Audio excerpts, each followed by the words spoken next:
దేవుని నామానికి మహిమ కలుగును గాక. నేటి దినపు వాగ్దానంతో మీ ముందుకు రావడానికి ప్రభువు సహాయం చేస్తున్నారు పిల్లరా.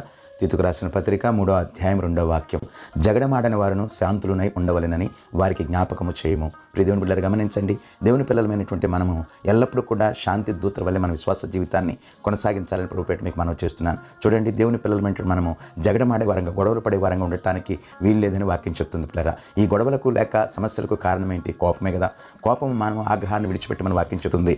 కోపం ఎప్పుడైతే పెరుగుద్దో పిల్లరా, అప్పుడే గొడవలకు కారణమవుతాయి. కనుక నేడు దినాన్ని మన విశ్వాసపు జీవితంలో సమస్య ఏదైనా, పోరాటం ఏదైనా, ఇబ్బందులు ఏదైనా ఒక క్షణం ఆగి శాంతించి మనము దేవుని యొక్క కృప పొందే వారంగా, ఆయన యొక్క సన్నిధిలో పిల్లరా నిత్యంగా ఆయన ఉద్దేశాన్ని ఎరిగిన వారంగా మన ప్రవర్తన కలిగి ఉన్నట్లయితే నిత్యముగా మన కుటుంబాలు శాంతి దూతలుగాను, మరి ముఖ్యంగా శాంతి నివాసాలుగాను ఉండటానికి ప్రభు సహాయం చేసే దేవుడై ఉన్నారు. అట్టి కృప దేవుడు మనందరికీ అనుగ్రహించి నెమ్మదిని అనుగ్రహించి నడిపించును గాక. ఆమేన్.